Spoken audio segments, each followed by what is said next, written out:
Olá, boa noite. Aqui é o Ricardo Demarque, eu sou especialista em geopolítica. Hoje é o dia 17 de agosto de 2023, quinta-feira, 7h15 da noite. E hoje eu estou cobrindo um material dos últimos 4, 5 dias, porque eu estava viajando, não pude filmar e gravar esse vídeo. Então eu vou partir só rapidamente de algumas matérias. A primeira, que para mim é mais interessante aqui, uma das interessantes é que o ex-presidente francês Nicolas Sarkozy publicou uma nota, e ela foi uma entrevista, onde ele diz claramente que o futuro da Europa com a Rússia depende de negociações. Não dá para negar a Crimeia, que ele diz que a Rússia e realmente é há mais de 200 anos, e ele defende um referendo nas regiões separatistas que hoje estão sob controle da Rússia, mas que certamente o Ocidente e a Europa não pode continuar numa guerra que não vai ter fim e que muito provavelmente a Europa pode sofrer muito mais até do que a Rússia, porque a Rússia é bastante autossuficiente em energia e tem uma capacidade industrial para manter um ritmo de guerra que a Europa não tem. Então eles buscaram estoques em todos os países que tinham antigas armas soviéticas. Quando isso acabou, eles entregaram os seus sistemas aéreos, as suas armas, os seus tanques, mas está acabando. Eu acho que poucos países têm ainda algum material para fornecer. Tudo bem que os Estados Unidos está aumentando a sua produção, mas não no ritmo necessário para fazer alguma diferença nesse próximo ano e meio. Então, hoje como hoje, a situação é que algum tipo de acomodação vai ter que acontecer. E por que isso? Porque, entre outras coisas, entre outros fatos, está claro hoje que a Ucrânia não vai avançar, não consegue avançar. O assessor direto para o secretário-geral da OTAN é um norueguês, o nome dele é Stian Jensen, ou norueguês ou sueco, e ele deu uma declaração há alguns dias dizendo que uma solução possível seria a Ucrânia trocando um território, ou seja, deixando aos russos as áreas que eles adquiriram até hoje, o que eles estão controlando, que é cerca de 20 a 25% do território ucraniano. Em troca disso, o que restasse da Ucrânia seria convidada a entrar na OTAN. Essa é uma proposta que está sendo estudada para se fazer aos russos, mas que eu já posso dizer, ou pelo menos todas as informações que partem dos russos dizem que é inaceitável. Inaceitável porque não há a menor chance, segundo os russos, da Ucrânia ingressar na OTAN. Não interessa se ela for apenas a metade ou 60% do que ela é hoje.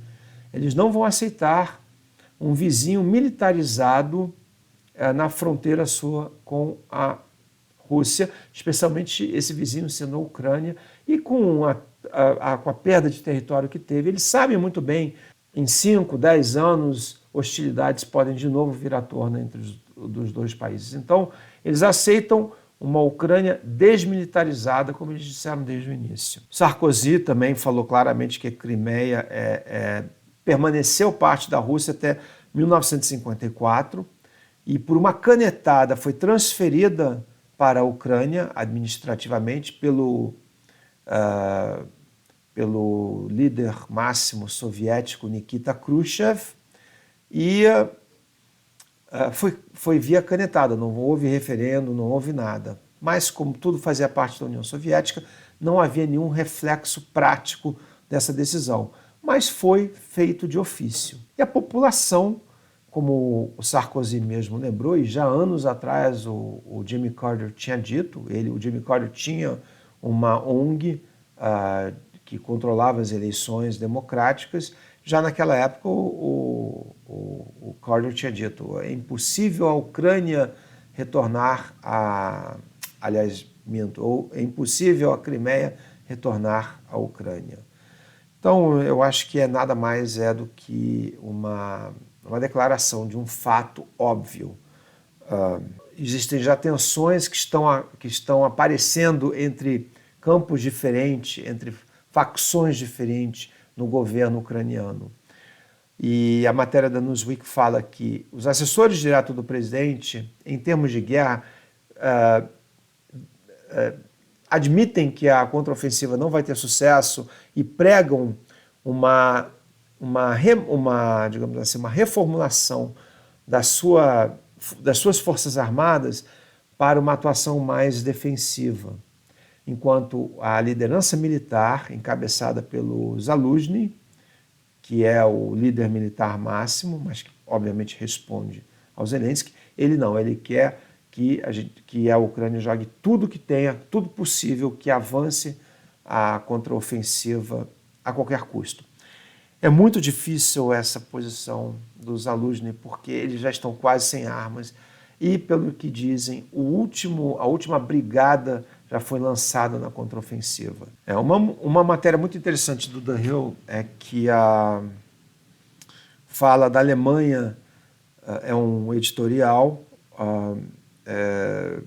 lamentando a decisão da Alemanha de continuar segurando o fornecimento daqueles mísseis de cruzeiro Taurus, que são praticamente iguais aos Storm Shadow ingleses e aos Scalp franceses, mas têm uma autonomia maior, de até 500 quilômetros.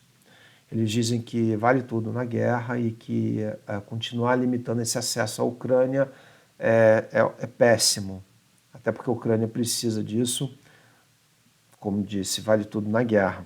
O Guardian escreve que o grande problema é que a Ucrânia não tem métodos, não tem como limpar aquele território que foi minado pelos russos. É muita coisa, são muitas minas, precisa de equipamento para retirar essas minas e de pessoas muito treinadas, como essa foto aqui mostra claramente, para abrir umas avenidas de avanço. Tudo isso ao mesmo tempo que os russos, com os helicópteros e com os drones, acompanham os movimentos dos ucranianos.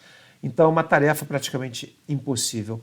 Eu realmente fico surpreso que isso não foi detectado a tempo pelo Ocidente, porque a Rússia teve meses e meses para preparar. Será que ninguém viu? Estavam todos preocupados com as 3 linhas defensivas que estão mais, digamos assim, que ainda terão que ser, que os ucranianos nem chegaram por causa das minas e não se preocuparam com as minas. Eu acho uma coisa muito estranha. E aqui, claro, Reznikov, que é um porta-voz do governo ucraniano, ministro de Defesa, pedindo apoio aos aliados para obter pessoal treinado, equipamentos e para treinar os próprios soldados ucranianos para retirar essas minas, para conseguir liberar terreno, tal, para defuse, né, para desarmar as minas. E uma outra matéria aqui que eu vou colocar para vocês, que saiu também, que é muito interessante, que não é dito isso claramente, mas esse território onde os russos já avançaram é russo. Eles são ucranianos de etnia russa. Eles não consideram os russos como invasores. Eles consideram os ucranianos como invasores. O território russo, território ucraniano, mas onde a etnia russa vive, não quer os ucranianos lá. Para eles, é um exército de ocupação. Ainda que pelo direito internacional, aqueles territórios pertencem aos ucranianos. Mas aqui é um exemplo claro, é uma matéria em que as pessoas que moram em Kupiansk, que é uma cidade ucraniana, mas que pertence àquele oblast, aquele estado russo, Donbass, eles não querem sair forçados a serem evacuados daquela cidade. Eles querem ficar lá, não só os idosos, que têm um apego maior ao comunismo, mas até jovens casais. A matéria mesmo fala sobre isso. Ó, residentes, não só os mais velhos, mas também jovens famílias com crianças também não querem evacuar, não querem sair desse território, dessa cidade. Isso vai contra a narrativa de que os russos são invasores, são agressivos e tudo mais. Bom, mudando, vamos falar um pouquinho da China. O Wall Street Journal tem uma matéria aqui. Essa matéria do Wall Street Journal, ela alega que os Estados Unidos, ao tentarem essa desassociação, ao tentarem cortar as relações com a China, pode perder tanto quanto ganha. No Ocidente mesmo a gente gosta de dizer que o Ocidente, a Europa, os Estados Unidos ainda está mais avançado em meios tecnológicos. Só que os chineses já construíram as suas faculdades, já publicam trabalhos científicos, pesquisas científicas, pesquisas tecnológicas, em quantidade até maior do que os Estados Unidos, já ultrapassou há 2 anos, 1 ou 2 anos. E muito importante, isso também não é nem notícia da China nem dos Estados Unidos, mas um instituto australiano já alertou que das 44 áreas de maior conhecimento tecnológico, maior avanço tecnológico, inteligência artificial, drones, robótica, várias áreas tecnológicas, militares, mísseis hipersônicos, tantas outras áreas, de 44 campos tecnológicos, os chineses já estão à frente dos Estados Unidos em 38. Em alguns, muitos e muitos anos à frente, onde já vai ser até difícil que o Ocidente consiga recuperar terreno perdido. Essa pesquisa foi publicada por um instituto australiano e mostra essa realidade. Então, a gente vai cortar os laços com a China, o que vai acontecer? A China, que já não depende, que já está mais avançada, a gente corta os laços, realmente nós vamos cortar qualquer tipo de intercâmbio de informações tecnológicas, tecnologia, troca de pesquisadores chineses que querem morar nos Estados Unidos ou vice-versa. A quem vai realmente prejudicar esse movimento? E esse é o Wall Street Journal, que é um jornal de direita, mas traz esse artigo, que é uma opinião muito interessante. Outra matéria aqui que saiu, a Huawei, no Asia Times, o segundo trimestre deste ano, a Huawei deu a volta por cima. Huawei's Q2 results defy US sanctions, ou seja, eles conseguiram superar os efeitos mais nocivos das sanções americanas. Isso no segundo trimestre deste ano. Os resultados continuam a melhorar, apesar da reestruturação que a Huawei foi forçada a fazer, já deu a volta por cima nisso.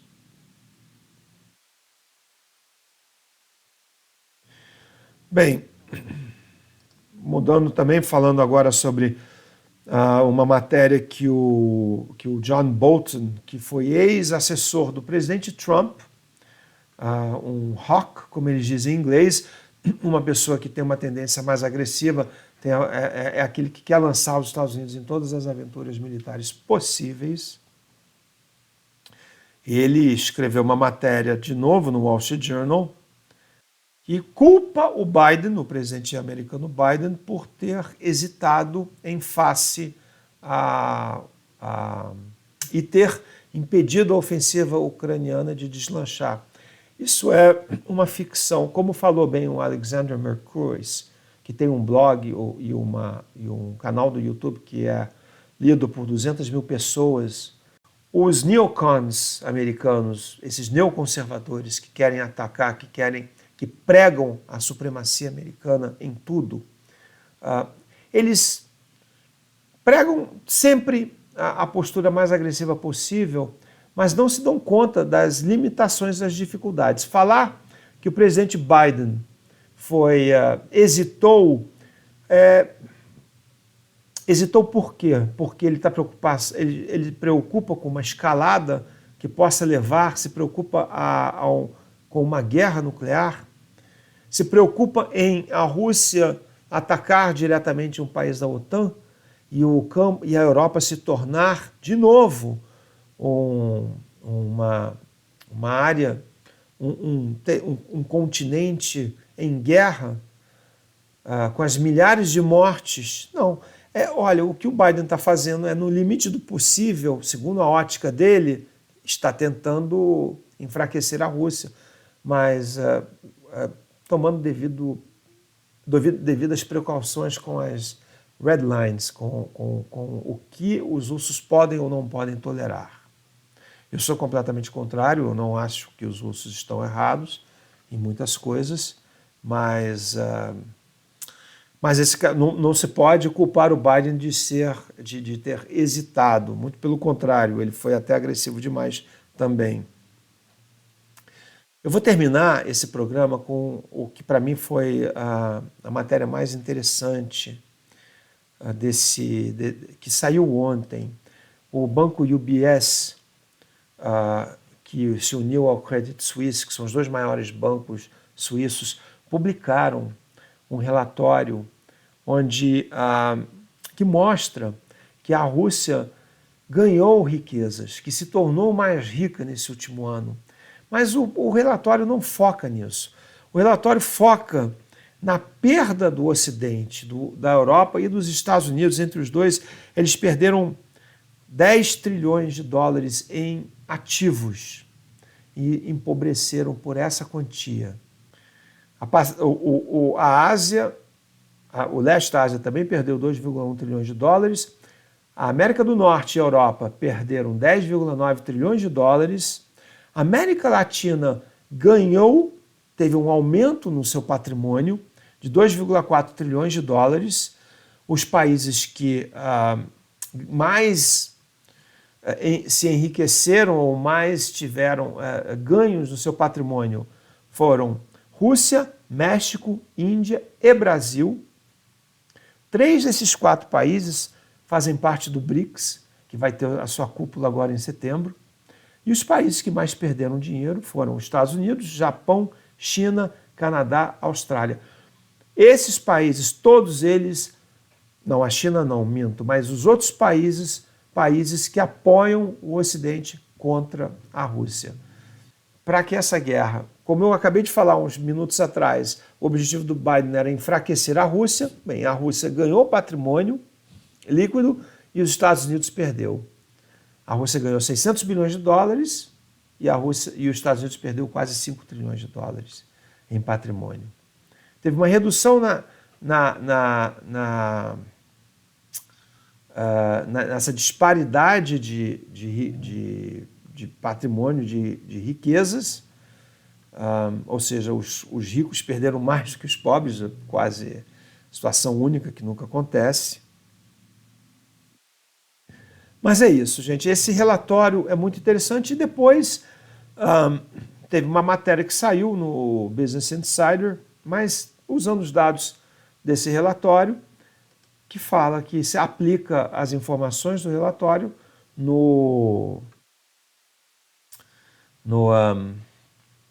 nessa situação da guerra, que fala que a Rússia, apesar de estar travando uma guerra contra a Ucrânia, os russos nunca dizem que estão em guerra. É uma batalha, é uma operação militar, mas mesmo assim conseguiram acumular patrimônio, enquanto o Ocidente perdeu trilhões de dólares, pelos números deles, 10 trilhões de dólares.